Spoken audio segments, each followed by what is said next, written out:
오늘은 요한계시록 7교회에게 주시는 메시지 중 하나를 함께 나눠보고자 합니다. 요한계시록은 묵시문학이라고 합니다. 묵시라는 의미가 이 숨은 것을 드러내다, 덮개를 벗겨내다 라는 이 문자적 의미대로 하나님께서 감추어 놓으신 자신의 뜻을 성령을 통해서 알려주시기 위한 문학이라고 이해할 수 있습니다. 때문에 묵시문학에서는 보통 환상이나 이 은유적 표현법이 많이 등장하고, 또 하나님 나라, 종말 이런 것 공간적이고 또 시간적으로 초월적인 내용을 다루고 있기 때문에 요한계시록을 어렵게 생각하는 경우가 있습니다. 그럼에도 오늘 요한계시록을 살펴보고자 하는 것은 요한계시록 2장과 3장에 걸쳐서 기록된 각각의 7교회가 매우 구체적으로 정황들을 드러내고 다루고 있기 때문에 그렇습니다. 그리고 그 메시지가 오늘날 세워진 교회에게도 하시는 말씀이기 때문에 그래요. 7교회의 7이라는 숫자가 완전수의 의미를 나타내고 있기 때문에 이 성경의 7교회는 모든 교회의 대표로서 의미를 갖고 있기도 합니다. 따라서 요한계시록의 7교회에게만 주시는 이 메시지가 아니라 세상 모든 교회에게 주어지는 메시지로서 우리가 이 말씀을 바라보아야 합니다. 그래서 각 교회마다 주시는 메시지의 마지막을 보면 이렇게 기록했습니다. 귀 있는 자는 성령이 교회들에게 하시는 말씀을 들을지어다.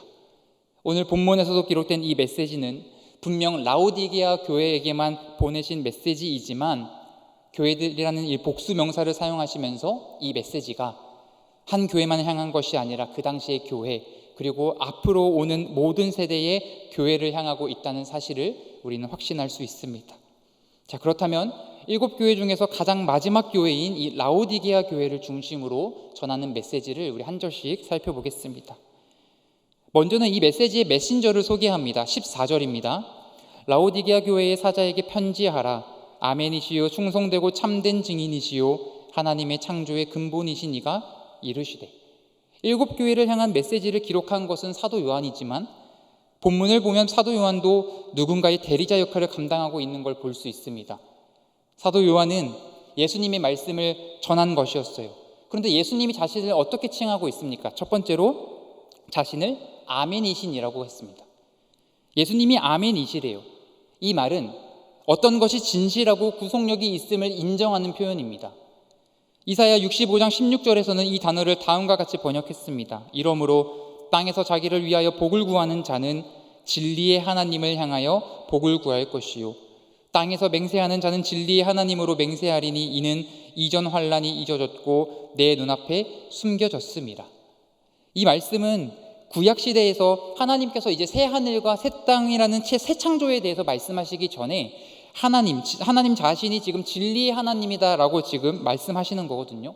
그러니까 하나님께서 첫 창조를 회복하시고 이제 새 창조를 반드시 이루시겠다는 그 언약을 말씀하시는 데에 자신을 자기 진리의 하나님이라고 소개했습니다. 오늘 계시록 본문에서 주님을 아멘이신 분으로 묘사한 것은 이 구약에서 약속된 새 하늘과 새 땅을 창조하시는 분이 바로 예수 그리스도 자신이라는 것을 알려주시기 위해서예요. 하나님께서 약속대로 이 땅에 오셔서 새 창조의 사역을 완성시키시겠다라는 것입니다. 그러니까 예수님은 언약을 지키시는 데 있어서 진실하고 신실한 진리의 하나님이시라는 것을 아멘으로 나타내고 있는 거예요. 그래서 이 다음에 충성되고 참된 증인이라고 소개하는 것입니다. 하나님께서 언약하신 것을 신실하게 성취하시는 분이 바로 예수님이라는 거예요. 그는 하나님 아버지 앞에서 충성된 일꾼이셨고 하나님의 뜻을 그대로 드러내셨던 진리의 증인이셨습니다. 마지막으로 예수님은 자신을 하나님의 창조의 근본이시다라고 소개했어요. 근본이라는 것은 시작이고 원인이라는 뜻이죠. 예수님이 창조의 시작이시고 창조의 근본이시고 창조의 원인이 되신다는 것입니다. 여러분, 예수님은 피조물이 아니세요. 예수님은 하나님이십니다. 이 사실을 믿으십니까? 아멘. 따라서 모든 피조물을 창조하시고 다스리시는 절대적인 존재라는 것을 지금 나타내 보이고 있는 것입니다.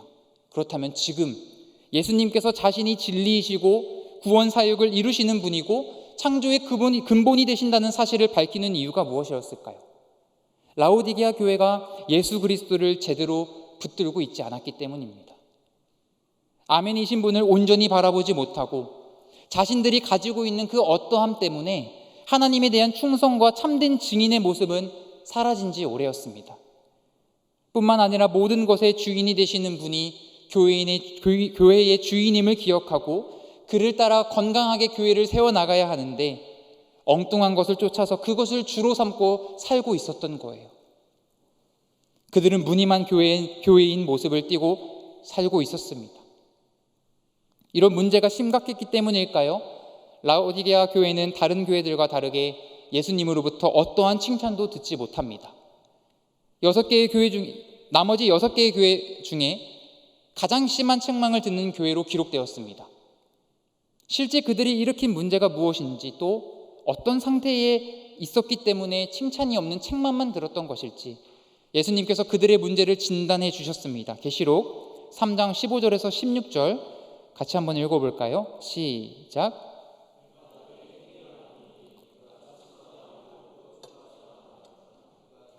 뜨겁든지 하기를 원하노라.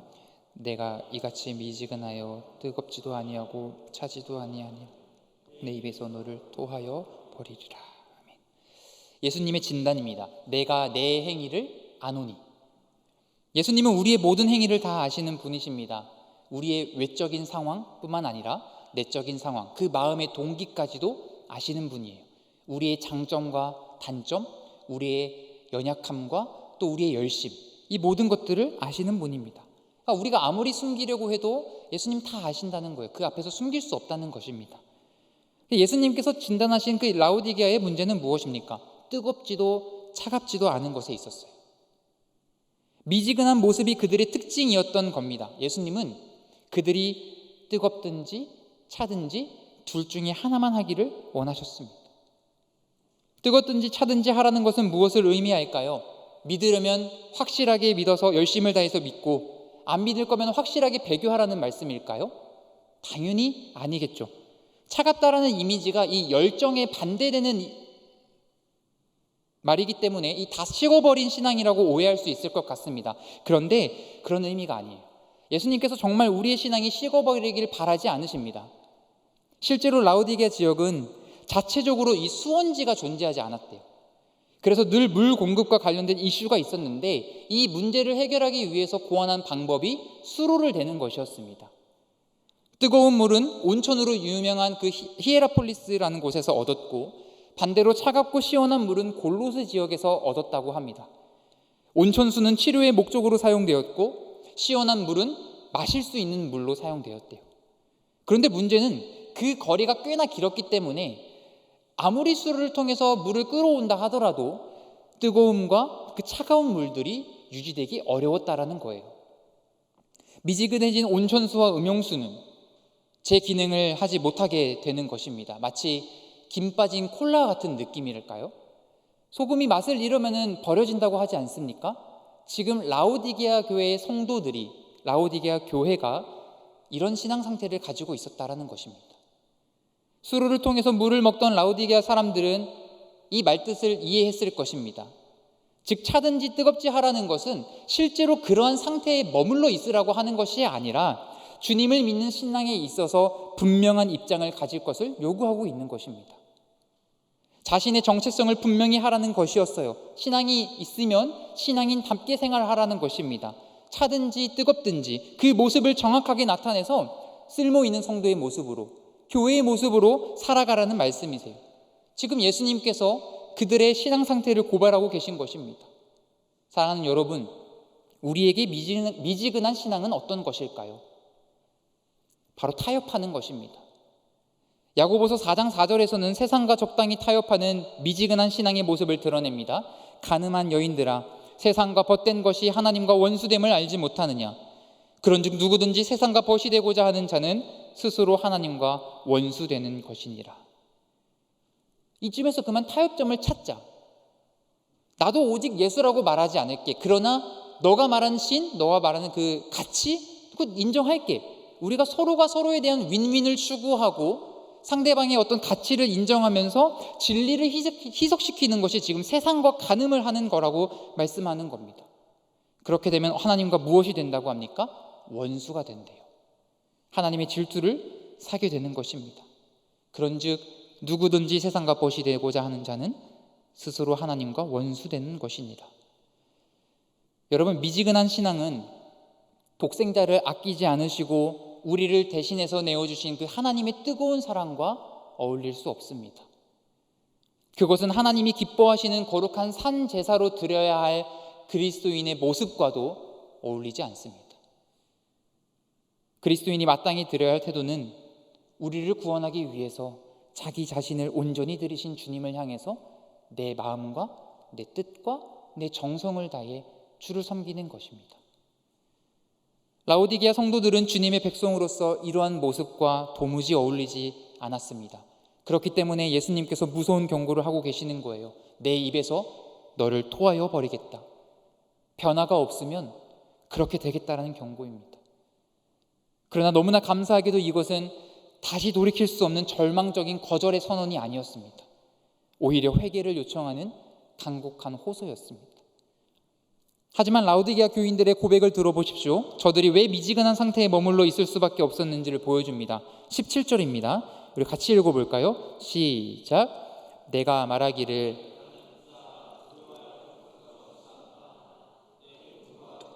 가련한 것과 가난한 것과 눈먼 것과 벌거벗은 것을 알지 못하는도다. 세상 가치관으로 볼 때 라오디게아 교회는 풍요로웠습니다. 이 지역에서는 의류나 카페트를 제조하는 이 섬유 산업, 그리고 금융, 그리고 의료 산업이 발달했었습니다. 또 이 위치 자체가 세계의 큰 도로에 위치하고 있었기 때문에 통신으로나 상업, 무역의 중심지로 역할을 했습니다. 이런 이유로 로마 제국 시대의 이 라오디게아는 경제적으로 상당히 번성한 도시였어요. 실제로 라오디게아에 지진의 피해가 2번씩이나 있었다고 합니다. 그런데 다른 지역과 다르게 로마의 도움을 구하지 않고도 스스로 벌어놓은 것들로 이 도시를 재건할 수 있을 정도로 그 부를 축적하고 있었던 도시가 라오디게아였다고 합니다. 그러니까 라오디게아 시민들에게는 자부심을 가질만 하죠. 그런데 그 자부심이 자만으로 변질되었고 그 자만이 교회 안에까지 침투해 들어와 있었던 것입니다. 돈이면 다 된다는 생각에 빠져 있었고 자기 노력으로 부자가 된 듯한 생각 때문에 모든 좋은 것의 원천이 되시는 하나님에게서 자신이 단절되고 있다, 자신이 멀어지고 있다는 사실은 깨닫지 못했습니다. 사람의 관점에서 보면 매우 성공한 것처럼 보이지만 하나님의 눈에는 완전한 실패자 모습이었다는 거예요. 자신이 누구보다 부족한 것 없이 당당하게 살아온 라오디게아 성도들에게 예수님의 평가는 어떻습니까? 17절 다시 볼까요?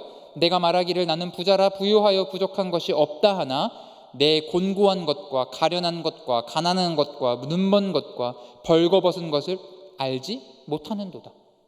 주님의 눈으로 진단된 저들의 실상은 곤고하고 가난하고 눈멀고 벌거벗은 상태였습니다. 저들이 자부한 자기 모습과 실제 처한 모습은 엄청난 차이가 있었던 거예요. 물질적인 풍요가 영적인 풍요와 비례하지 않았습니다.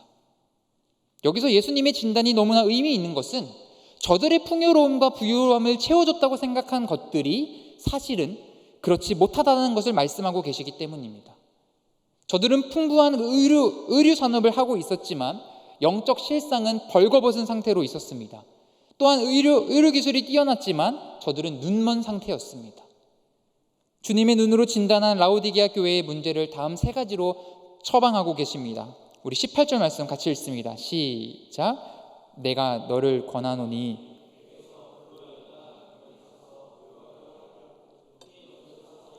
벌거벗은 수치를 보이지 않게 하고 안약을 사서 눈을 발라.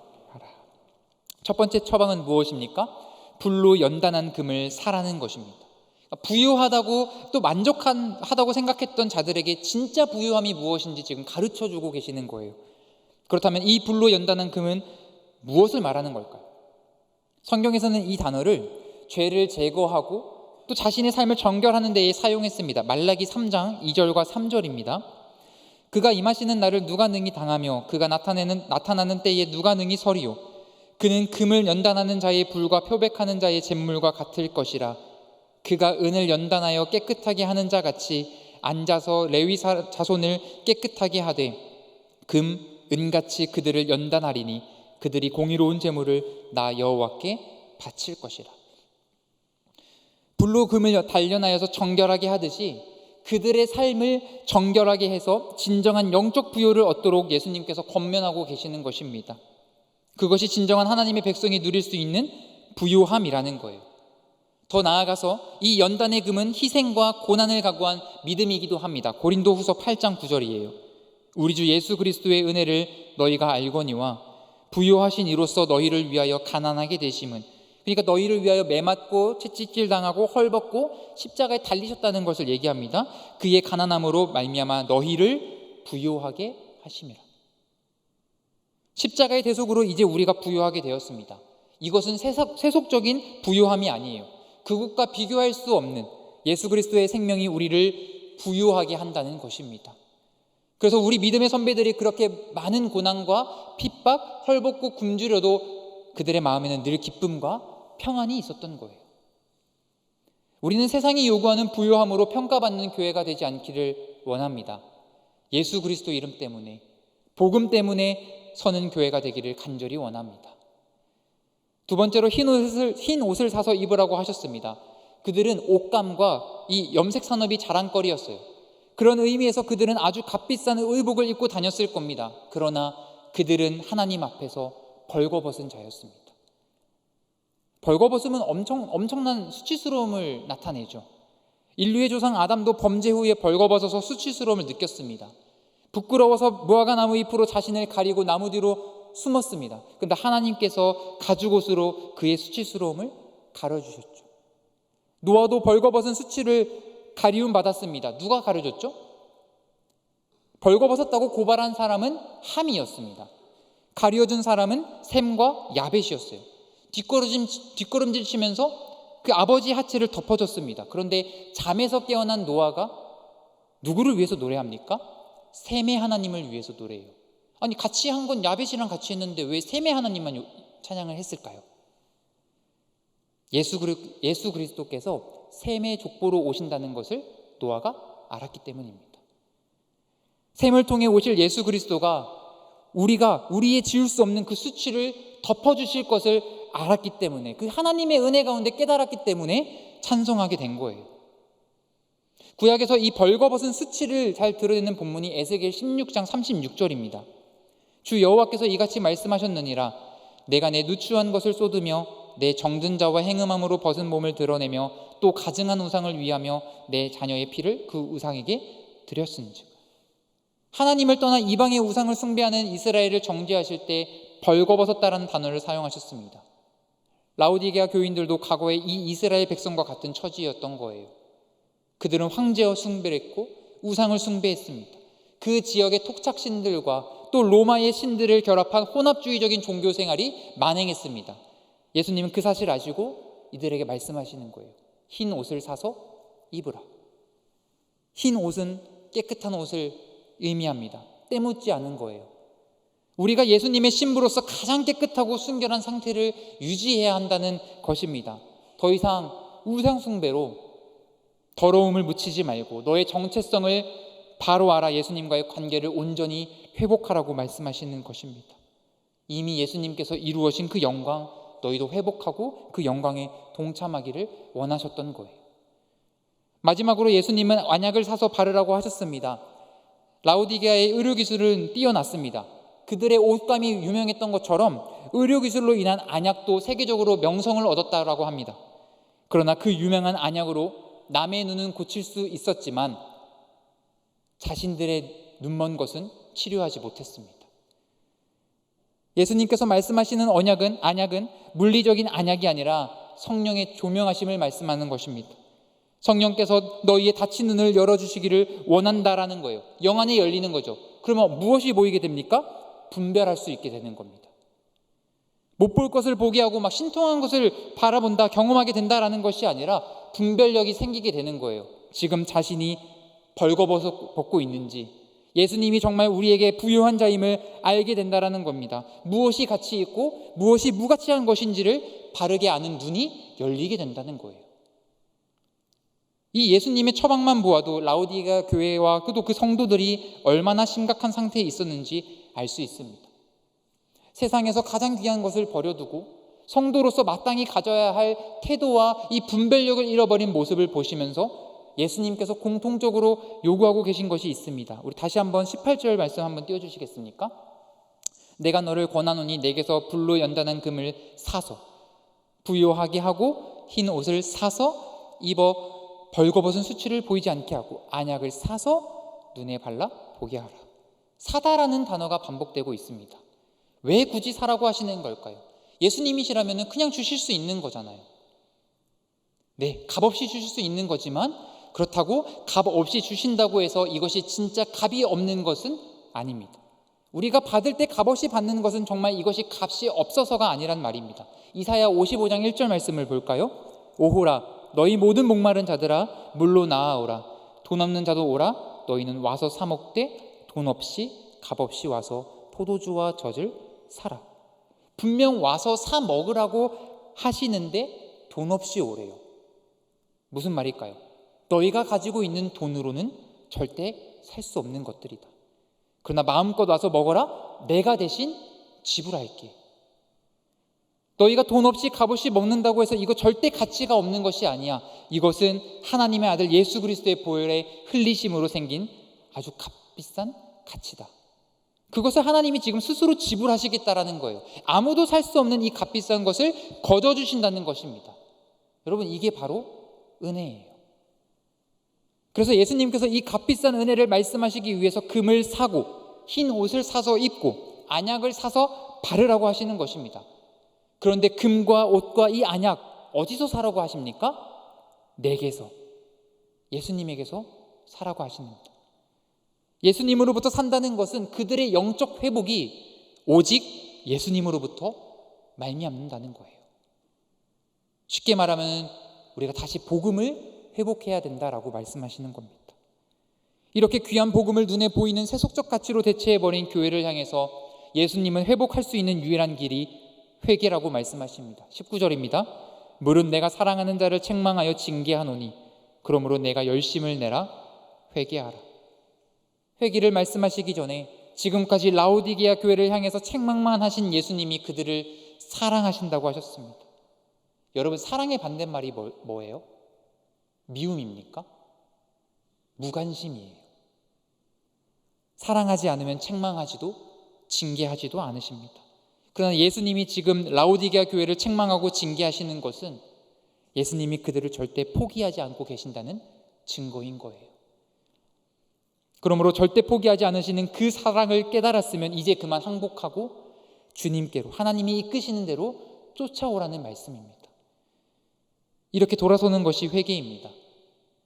호세아 14장 2절 3절은 회개의 의미를 더 구체적으로 가르칩니다. 너는 말씀을 가지고 여호와께로 돌아와서 아뢰기를 모든 불의를 제거하시고 선한 바를 받으소서. 우리가 수송아지를 대신하여 입술의 열매를 주께 드리리이다.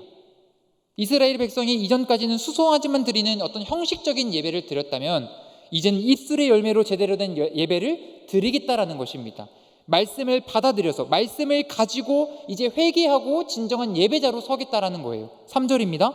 우리가 앗수르의 구원을 의지하지 아니하며 말을 타지 아니하며 다시는 우리의 손으로 만든 것을 향하여 너희는 우리의 신이라 하지 아니하오리니 이는 고아가 주로 말미암아 긍휼을 얻음이니 이다 할지니라. 고아나 다름없는 우리를 긍휼히 여기시는 분 하나님밖에 없다는 말씀입니다. 그거 깨닫고 주님께로 돌아가겠다라는 거예요. 아무도 우리를 안아주지 않고 해결해 주지 못하는데 주님은 우리를 받아주시는 분이시라는 거예요. 여러분, 이 고백이 우리의 고백이 되기를 원합니다. 이렇게 회개를 촉구하시는 그 예수님은 문 밖에 서서 기다리시겠다고 하셨습니다. 여러분, 예수님이 문을 열지 못해서, 문을 열 줄 모르셔서 그 문 앞에서 기다리시는 것은 아니시겠죠.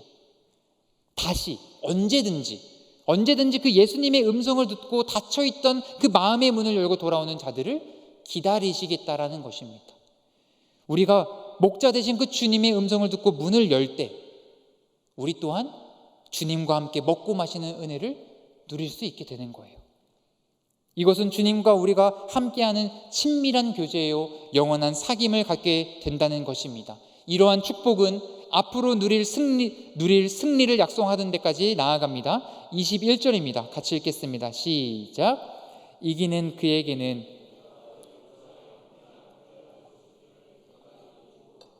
보좌에 함께 앉은 것과 같이 하리라. 누구든지 주의 음성을 듣는 자는 주님과 교제하는 복을 누린다고 했습니다. 그뿐만 아니라 그는 주님과 함께 다스리는 권세도 누리게 될 거예요. 이미 승리하여 보좌에 앉으시는 분이 우리도 그 자리에 앉혀주시기 때문입니다. 따라서 예수 그리스도를 우리의 주인으로 인정하고 교회의 머리가 되심을 인정하는 자는 이미 세상에서 승리한 줄 믿습니다. 예수님의 승리가 성도의 승리고 교회의 승리입니다. 그래서 우리 또한 이긴 자이고요, 이 승리의 기쁨을 삶으로 경험하면서 살아야 한다는 것입니다. 그래서 이기라는 것은, 우리 보고 이기라고 하는 것은 질 수도 있으니까 그냥 한번 해보라고 하는 게 아니라 이미 이긴 자답게 하나님의 영광을 드러내며 살아내라는 말씀입니다. 그리고 마지막 22절은 라우디게아 교회뿐만 아니라 이제 귀 있는 자, 모든 교회가 이 말씀을 들어야 한다고 말씀하고 있습니다. 우리에게 하시는 말씀이에요. 말씀을 마무리하겠습니다. 미지근하여 토할 것만 같은 신앙을 오늘 라우디게아 교회에서만 발견할 수 있나요? 이 교회를 향한 책망이 우리에게도 동일하게 말씀하고 계시는 것 같지는 않습니까? 세상에서 떠들썩한 일들이 마치 주님보다 더 중요한 것처럼 생각하게 만들고 무엇이 옳고 그른지 분별하지 못하도록 혼란하게 만듭니다. 그러나 여러분, 그러한 혼란 속에서 우리의 유일한 해답은 복음인 줄 믿습니다. 복음만이 성도를 부유하게 하고 또 복음만이 우리의 수치심을 가려줄 수 있으며 참된 진리를 우리가 분별할 수 있게 합니다. 이 복음의 능력이, 그리고 이 복음의 능력을 다시 회복해서 우리가 근심하는 자 같으나 항상 기뻐하고 가난한 자 같으나 많은 사람을 부유하게 하고 없는 것 같지만 모든 것을 가진 자처럼 살아내는 저와 여러분이 되기를 주님의 이름으로 축복합니다.